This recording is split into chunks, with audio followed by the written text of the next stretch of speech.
Good evening. Tonight's reading can be found in Genesis chapter 1. We're starting on verse 24 and ending verse 31. And you'll find that on page 2 of your church Bible. So that is Genesis chapter 1, verses 24 to 31.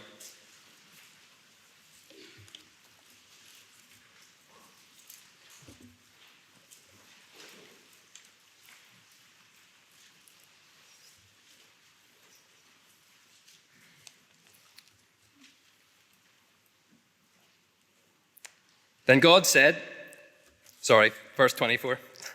And God said, "Let the earth bring forth living creatures according to their kinds, livestock and creeping things, and beasts of the earth according to their kinds." And it was so. And God made the beasts of the earth according to their kinds, and the livestock according to their kinds, and everything that creeps on the ground according to its kind. And God saw that it was good. Then God said, "Let us make man in our image, after our likeness, and let them have dominion over the fish of the sea, and over the birds of the heavens, and over the livestock, and over all the earth, and over every creeping thing that creeps on the earth." So God created man in his own image. In the image of God he created him. Male and female he created them. And God blessed them. And God said to them, "Be fruitful and multiply, and fill the earth and subdue it, and have dominion over the fish of the sea, and over the birds of the heavens, and over every living thing that moves on the earth." And God said, "Behold, I have given you every plant yielding seed that is on the face of all the earth, and every tree with seed in its fruit. You shall have them for food. And to every beast of the earth, and to every bird of the heavens, and to everything that creeps on the earth, everything that has the breath of life, I have given every green plant for food." And it was so. And God saw everything that he had made, and behold, it was very good. And there was evening, and there was morning, the sixth day. Amen. Now, over the next 4 weeks, we're going to be considering a subject about which all of us love to speak, and the question is one of the great questions of the early part of the 21st century. The issue we're going to be thinking about lies at the foundation of the way any culture thinks about, organizes, and governs itself. And the implications penetrate right through to the way we as individuals see ourselves and our sense of individual security and stability and personal worth in this world. It matters on the macro scale. It matters intensely on the micro scale. We're going to be talking over these few weeks about ourselves. And the question I want us to consider is, who am I? Who are we? This week I've given us the title, "I Am Brilliant," and this has led to some concern because our website only advertises the title of each individual sermon followed by the speaker. So you may have noticed that it has read, "I Am Brilliant, William Taylor." Well, let me assure you, next week it's "I Am Rubbish, William Taylor." So I've already given some hints as to why this series matters, but one of the driving ideologies of our current age is that of identity. We should define ourselves, each of us, according to our own personal sense of who we are. So I'm straight, I'm gay, I'm a person of color, I'm female, I'm male, I'm privileged, I'm not. And identity politics, in its kind of grand vision, is seeking to construct an ideology, or if you like, a big story, a big meta-narrative that holds society together. But I want to suggest that this way of defining ourselves by who we are individually, our identity, simply cannot bear the weight of a whole culture. You may have come across the philosopher and social commentator Douglas Murray. He's written this very interesting book, The Madness of Crowds. He himself, though he wouldn't define himself this way, is from a homosexual background. And this book is also summarized in a fascinating interview with John Anderson. If you Google Douglas Murray, John Anderson, you'll be able to get the book in 45 minutes in that interview. And Murray talks about what he calls load-bearing walls. And he says this new way, this new meta-narrative, trying to hold itself as a way of operating as a culture, simply cannot bear the weight of what it's seeking to carry. But and you will have, if you've seen the Lawrence Fox Newsnight piece on the internet or anything like that, or read about it, you can see some of the problems when one person of one identity and another person of another identity conflict. It's not simply at the level of a culture, also at the level of an individual. Who am I? It's absolutely foundational. If I don't know who I am, where I've come from, where I'm going, what I'm doing here, then I'm always going to be, if you like a kind of cork bobbing on the waves, not certain, possible to be blown this way and that way, insecure, uncertain. And then much, much, much more important, if there actually is a God, and I don't know why I'm here and what I'm doing here, and I don't actually know him, then I won't be able to make sense of what it means to be truly human. And I'll be kind of living out of my given context all the time, uncomfortable, diseased, if you like. So it's a really important series. It's great to see lots of people here. There's plenty of room for at least another 200, and I would encourage you to bring friends as next week we think about I Am Rubbish. But don't miss a week as we follow through this series. First, I am created and connected. The outline is there on the notice sheet. Now, I'm not going to go into great length in defense of God as creator. You can see verse 27, which is our key verse tonight on page 2. So God created man. And verse 26, let us make man in our image after our likeness. Suffice it to say that whatever way we read the text of Genesis 1, the fundamental point of the author is that God created. Read the text, you'll find it's almost monotonous in its repetition. God said, God called, God saw, it was so, it was good. God said, God called, God saw, it was so, it was good. It just goes on and on through the 6 days. Now, I am personally not convinced that the text itself calls us to be 6-day creationists, that is, to believe that God created the world in 6 24-hour periods. What the text does demand is that we see that there is a creator. And the writing of Genesis 1 is extraordinarily sophisticated. Just spend an evening this week reading it and studying it. Given that it's so sophisticated, the author is self-evidently not so stupid as to realize that on day 1, God created the light, but on day 4, God created the sun and the moon. So to suggest, oh, well, it's contradictory is to fail to see how sophisticated the author is and not to have worked hard enough at the text. More careful study of Genesis 1 shows that in the first 3 days, God forms the earth, and in the second 3 days, God fills the earth. And I think that's the point that the author is seeking to make, not so much something about 6 24-hour periods, but rather that it's God who made it. He formed it, he filled it. It's all his. There is a creator. But of course, if there is a creator, then we are special. I don't mean we're special. In that sense, we are really special, really precious. You may have come across the former professor of cosmology at Cambridge University, Professor Stephen Hawking. Here is his view, quote, the human race is just a chemical scum on a moderate-sized planet orbiting around a very average star in the outer suburb of one of among 100 billion galaxies. Well, no, not if we're created. Indeed, Stephen Hawking's successor in the chair of cosmology in Cambridge University is Professor Paul Shellard, and Paul Shellard, who is Professor of Cosmology and Director of the Stephen Hawking Institute, is a convinced, keen, and evangelical Christian, a Bible-believing Christian, who believes that our universe was created, having studied the evidence. For me, I go to Jesus.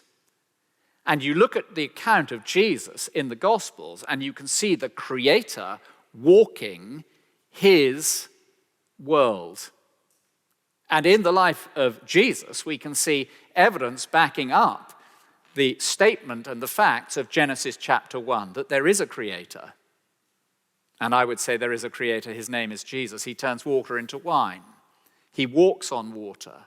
He orders the elements as if they were just a small puppy. In fact, rather better than if they were a small puppy. If we were created, then we are connected. And the first sentence of our text stresses this, verse 26. Then God said, let us make man in our image after our likeness.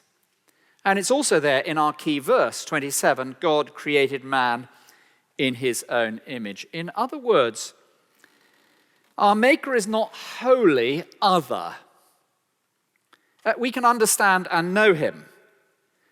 There is something about us that is able to conceive of God and be connected to God because we are in the image of God. He's not in creation completely divorced from us. He made us in his image. And the Apostle Paul makes this point.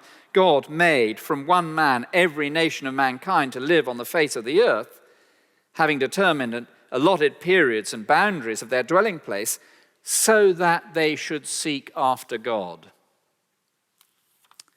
Thus, as we've already suggested, we are not simply random beings, as Stephen Hawkins intimates. We are not just chemical scum. We are created. We have an origin. We are special. Jacques Monod, French science philosopher from the 1970s, from whom Richard Dawkins, I think, got most of his ideas, wrote this book, Chance and Necessity. I shall quote to you in English. I've got it here in English, actually, so well, I'm going to quote you in French for a second. Listen to this. No, I won't try a French accent. Man must at last wake to his total solitude, his fundamental isolation.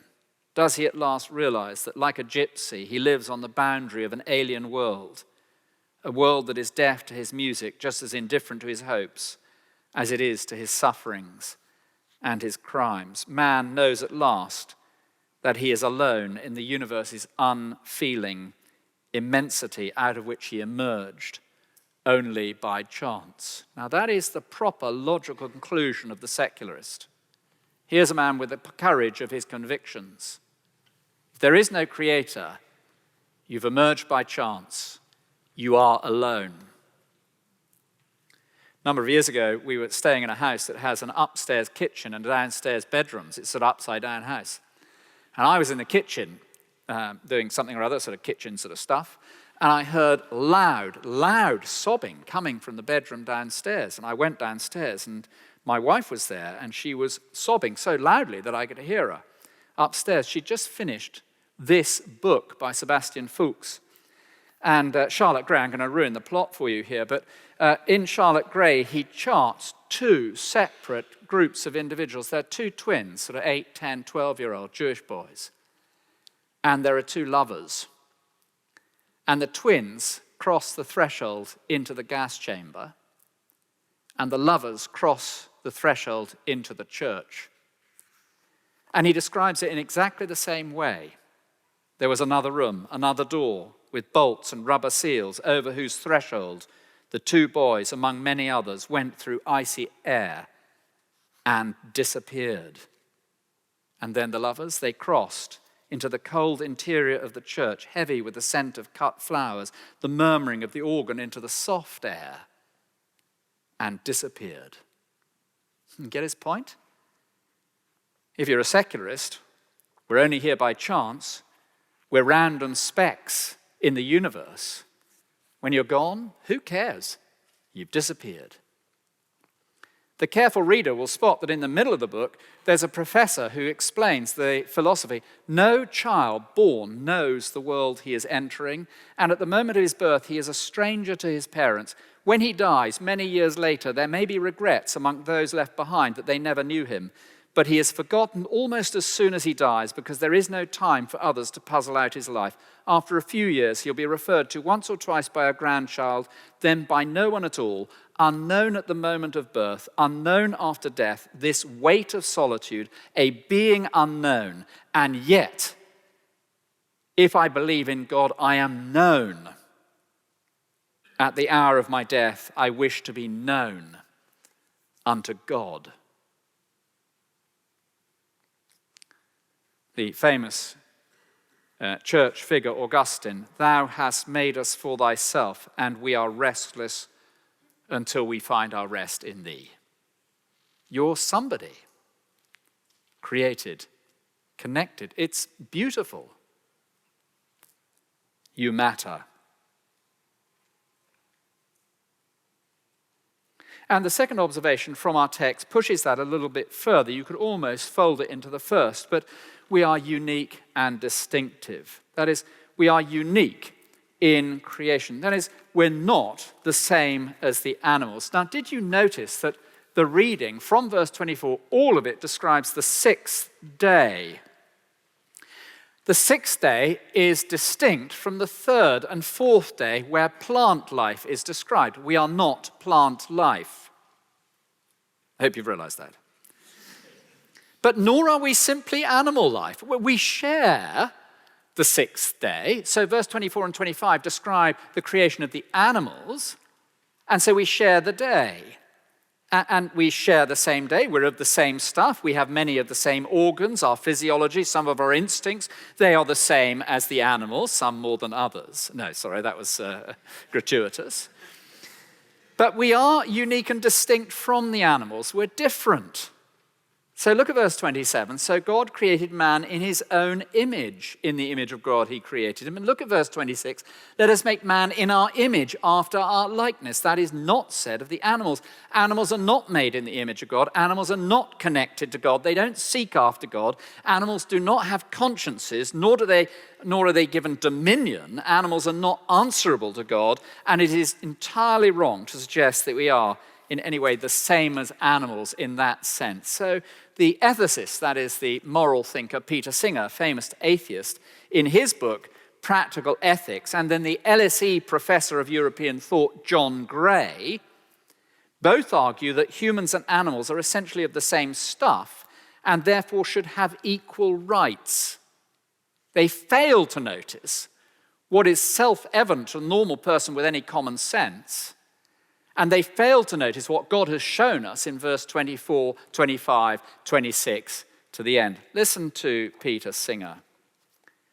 Those who protest against abortion but dine regularly on the bodies of chickens, pigs, and calves show only a biased concern for the lives of members of their own species. For any fair comparison of morally relevant characteristics like rationality, self-consciousness, awareness, autonomy, pleasure, and pain, the calf, the pig, the much derided chicken come out well ahead of the fetus at any stage of pregnancy. In fact, he says, if we make the comparison with a fetus of less than 3 months, a fish would show more signs of consciousness, and therefore, he says, terminate at will. Indeed, the infant up to the age of 3 to 6 months shows less consciousness than a horse, and therefore terminate at will. And the elderly terminate at will. Except when it comes to his mum. Actually, I had read Peter Singer a number of years ago when this came out, and happened to hear him being interviewed on the radio one Saturday morning. So I pulled the car over and got my notebook out. I did do both of those things, and started taking notes. And listen to what he said when challenged as to why he was keeping his mother in a home, because he teaches euthanasia utilitarian-wise. He said this: it's different when it's your mum. What an idiot. Some of you will have seen the BBC series, 7 Worlds, One David Attenborough, no, 7 Worlds, One Planet. And you remember the scene as the cameras pan in on one of the older chimps, she has mastered the ability to crack a nut by placing the nut on a rock, holding a stone and bringing the stone down on the nut. And in hushed whispers, Attenborough describes the development required to complete so accomplished an act of sophisticated culinary skill. Here we have the indications of some Stone Age past, as if there were some uninterrupted line and really we're all of the same stuff. Well, let me say, having witnessed some teenage members of St. Helens eating in my house over the last 25 years, I have occasionally wondered whether he has a point. But, it's profoundly wrong, isn't it? You watch that Attenborough scheme and then turn to MasterChef, and we're of a completely different order. Look at the brilliance, look at the sophistication, look at the creative genius of humanity in the arts, in the sciences, in literature and music and painting and architecture, in digital accomplishments, in medical advance, in financial modeling, in corporate endeavor and individual achievement. Go to the Stone Age, the Neolithic Age, and look at Stonehenge. Take a walk around the present age, the city, and look at what we've accomplished. Just walk out of the building, open your eyes, and have a look at some of these buildings. Visit St. Paul's, the early modern age. Humanity is brilliant, distinct from the animals. But we are also distinctive from one another. And this is where we need to look at our text again for a bit of basic common sense that should be obvious to anyone with a modicum of scientific ability. Verse 27, so God created man in his own image. In the image of God he created him. Male and female he created them. Look closely at the verse for a moment and notice the him, which refers to humanity as a whole, and the male and female, which refers to the two sexes. In the image of God, he created him. Male and female, he created them. In other words, there is one humanity, there are two sexes, one human race, two genders. And the point here is that humanity as a whole is constituted not simply by male alone. God's image on earth is represented by male and female together, but it is entirely binary.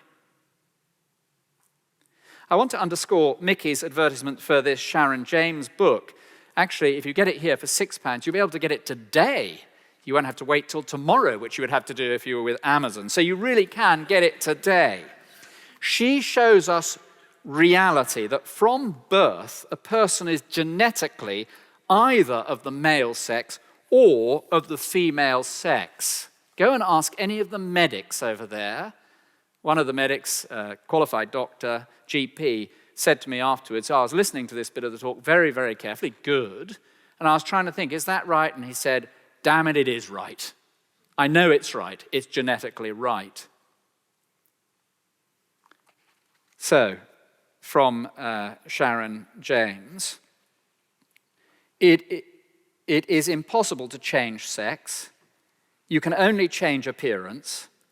Our birth sex cannot be changed. No amount of surgery can change a man into a woman or a woman into a man. The XX female or XY male chromosomal pattern is set at conception. These chromosomes are found in nearly every cell of the body. A DNA test will always reveal who you truly are. Nothing can change our fundamental genetic makeup. Surgeons can construct artificial genitalia, but these artificial genitalia have no reproductive capacity. Notice that these two sexes then, male and female, because together they make up humanity in the image of God, are of equal value. All humanity is of equal value. Of course, we can't all be absolutely equal in every respect. That is the pipe dream of the utopian.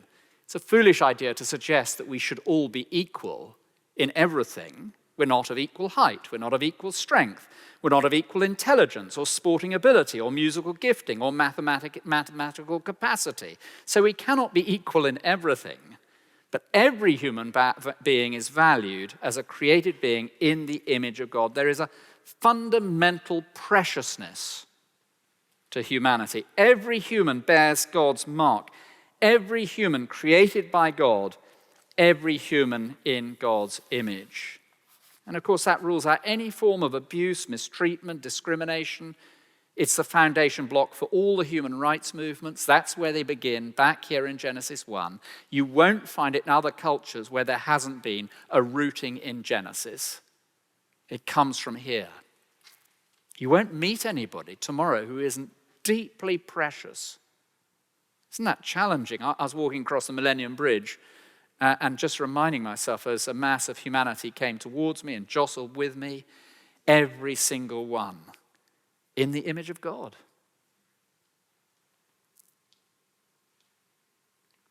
I am created and connected. We are unique and distinctive, responsible and accountable. Responsible. So God gives to humanity the task of fruitful multiplication and the responsibility of dominion. And you can see that both in verse 26.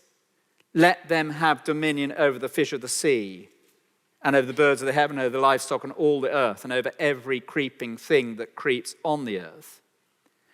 And in verse 28, and God blessed them, and God said to them, be fruitful and multiply and fill the earth and subdue it and have dominion.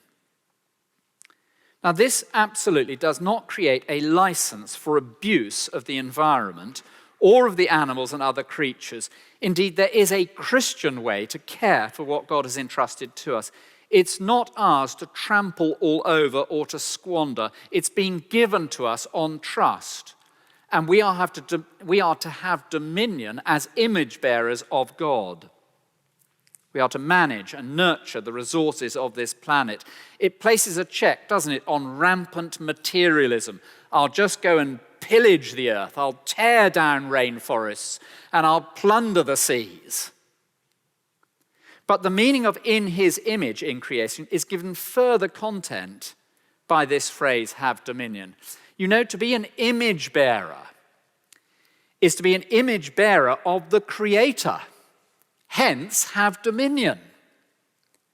And so as humanity multiplies out into the world, so as humanity multiplies out, we are to be his image bearer in each place we find ourselves. We're precious, we're valued, we're unique, we're distinctive, we're connected to the King of Kings. And we are, if you like, mini vice regents, every one of us, wherever we go, princes and princesses as image bearers, carrying the image of God out to the ends of the earth. It's a beautiful picture, isn't it?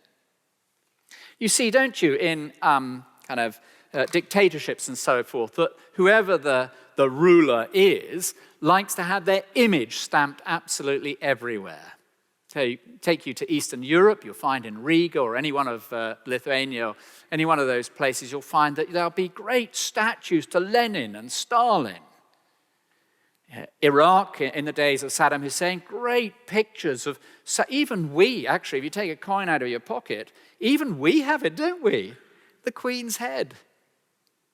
And everywhere we go, we are to see ourselves as an image bearer. Dominion. Ruling as a vice regent. This places on each one of us a very deep sense of responsibility. You know, my dad was a very real Christian, but his faith was very private and it would just come out in various ways. You know, he wasn't somebody who talked a lot about his faith, largely because he hadn't been properly taught in the church that was led by. Anyway, let's not go into that. But he didn't speak openly about it, but just lived it really clearly. And I remember one time coming back from a nearby farm and telling him how on that farm they were looking after one particular animal. And he said, that's not very Christian, is it? Isn't that striking? There's a Christian way to farm if you're an image bearer. Not simply responsibility, but also accountability. And I think that comes through strongly. It was given to us. And there is this sense, isn't there, of real accountability, that it's here on trust. We've been lent it, if you like. And so we are to exercise our dominion before the King of Kings. Well, now, throughout the series, there are going to be a number of observations. There's the basic content, okay? Created and connected, unique and distinctive, responsible and accountable. What I'm going to do for the next few minutes now is just throw out some observations to you, which I hope might be helpful and will form a basis of discussion through the rest of the week, the rest of the evening, and so forth. That's why I want to encourage you to be here so that you can engage in some of the discussion that flows out of these talks Sunday by Sunday, over at after eights or whatever it happens to be. There are many other observations that you could make. Here are just some that struck me. Significance and belonging. I am not an atomized, autonomous individual. I am not an atomized, autonomous individual. You may have noticed one of our country's most famous modern philosophers died this week, Roger Scruton. He wasn't everybody's cup of tea. In fact, he got non-platformed in one after another university. But across the spectrum, he was acknowledged as among the top leading thinkers of the late 20th century. Listen to what he has to say, one famous quote of his. "We are needy creatures, and our greatest need is for home." Where do we belong? Who do we belong to? What is home? Genesis 1 tells us that home is to be connected to God. Now, if you're here as somebody investigating the Christian faith, and may I say we are absolutely thrilled. I'm personally really glad you're here. If you're just looking into the Christian faith, I hope you'll come through the whole series and get a proper Christian begin to put together a Christian worldview. I hope you will really enjoy it and come and talk to me and tell me how you're finding it. I'd love that.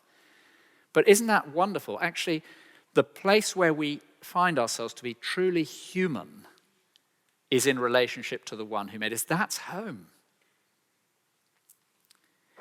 If you're already a Christian, then what a wonderful thing to be able to say to yourself. As you go home this evening, as you look in the mirror, as no doubt you will do either tonight or tomorrow morning at some point, you can look at yourself, I actually belong to a creator. I have come home. I am of extraordinary significance. No matter what others might say of me today, whatever people might suggest online about me, whatever my past, whatever my future, whether I meet the standards of acceptance of our culture or whether I match up to what my parents hoped of me, whether our family have made it, whether I make it, I am home with my Creator. What a security that gives to you. What is man that you are mindful of him?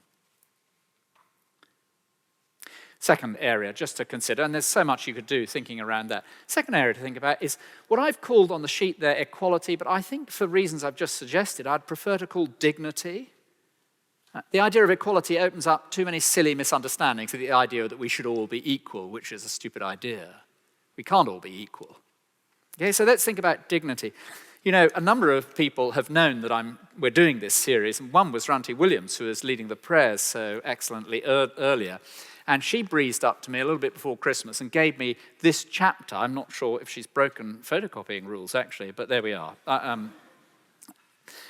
Luc Ferry is French. He used to be the Minister for Education, didn't he, I think? Luc Ferry. Anyway, there we go. Another piece of French literature. It is quite clear that without this Christian re-evaluation of the human person, of the individual as such, the philosophy of human rights to which we subscribe today would never have established itself. He's talking about the victory of Christianity over Greek culture. And of course, Greek culture, as he goes on to say, the Greek world was fundamentally an aristocratic world, a universe organized as a hierarchy in which those who most endowed by nature should in principle be at the top, while the less endowed saw themselves occupying inferior ranks. That got me thinking. We live in a very Greek-shaped type world with the idea of meritocracy. Meritocracy rewards those who have merit. And if you have merit in the sporting world or the academic world, you're rewarded. immediately you have a hierarchy and a new aristocracy, a new entitled elite. And anybody who's not well endowed academically or part of the sporting celebrity elite, you're somehow inferior. And don't we see that written all over the 21st century? And so those of us who've been brought up in a meritocracy, which is just about all of us, need to learn that if we're all created in the image of God, there is equal dignity whether you're shelf stacker or the CEO, whether you're refuse collector or the professor in the university, whether you're a manual laborer in Bangladesh or a boardroom managing director in EC3, all of equal dignity. That's an interesting area to think about, isn't it? Morality. Of course, if there is a God and if we're responsible to him and accountable to him, then he is the one who provides us with a barometer of what is right and what is wrong. Isn't that wonderful? But you see, without God, we're left to decide for ourselves. You decide what you think's right. I decide what I think's right. Somebody else over here decides what they think's right. That's all well and dandy. But if we disagree with one another and one of us begins to exercise a position of power, i.e. the identity warriors of our age, they will start to decide what's right. And ultimately, might will be right. Might is right. Was that Dostoevsky? If God is dead, might is right. Somebody come and tell me who the quote's from. But ultimately, see, if there is no God who is good, creator, then you end up in constant friction. A fourth area, and then we'll be done, sexuality.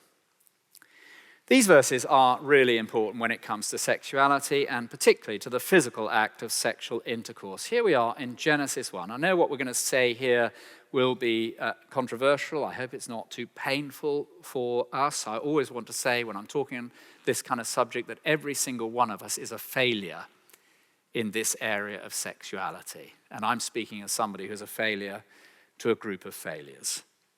But there are only two sexes. And the two sexes brought together in marriage in chapter 2 are to go forth and multiply in chapter 1. They are to fill the earth. And this is only possible through sexual intercourse. And sexual intercourse is, by design, therefore, created at least for reproduction. Thus, by design, certain things about sexual intercourse are natural, and certain things about sexual intercourse are not natural. In a moment, I'm going to list some of those unnatural things. But before I do so, let me say, I realize that in a culture where people have abandoned any sense of a creator, then people will not believe that design has anything to do with it. Of course not. To them, what seems natural will be whatever I feel is right, or whatever I'm attracted to. But we're going to discover next week that as humans, what we feel is right and what we're attracted to is not necessarily right. May I also say that simply by biological and physiological observation, what God has prescribed as natural is self-evident. So if there are just two sexes, and the purpose of the sexes coming together is reproduction, then anal penetration is not natural. It's not only not natural, and it cannot be experienced pleasurably without external aid, it is also dangerous, opening up the possibility of disease, which in some countries is life-threatening. Anal sex, in that sense, is not natural. The penis was not created by God to penetrate the anus. Talk to a doctor about that, they will confirm it. Two people without testicles cannot naturally conceive children. It's a biological impossibility. Same-sex in that sense, same-sex sex in that sense is not natural. It's not part of God's design. And two people without a womb cannot give birth naturally. I mean, you know that. It's plain as a pikestaff. I mean, I come from an agricultural background, so obviously we understand these things. Maybe in London people don't understand these things. But it's plain as a pikestaff with anyone, even less than a GCSE in biology, that all those three things are true. Well, there are some observations. As a culture drifts from its moorings, that culture continues to function for a period on the credit of what it once was. But that credit cannot continue indefinitely. Gradually, a generation dies out, and then 2 generations. The culture drifts from its moorings, and it drifts, and eventually it's all at sea.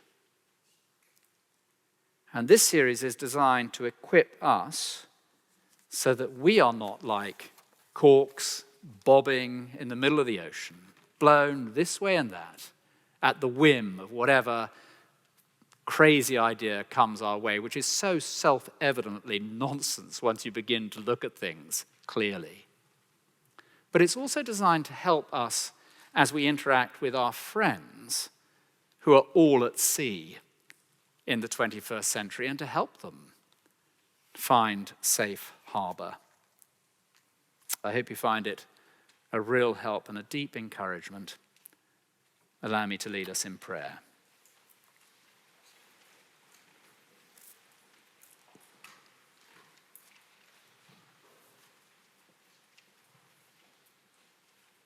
Your word is a light to my path and a lamp. Our Father, we praise you for your living word, that it breathes life and common sense and beauty and reality. It so matches and is so true.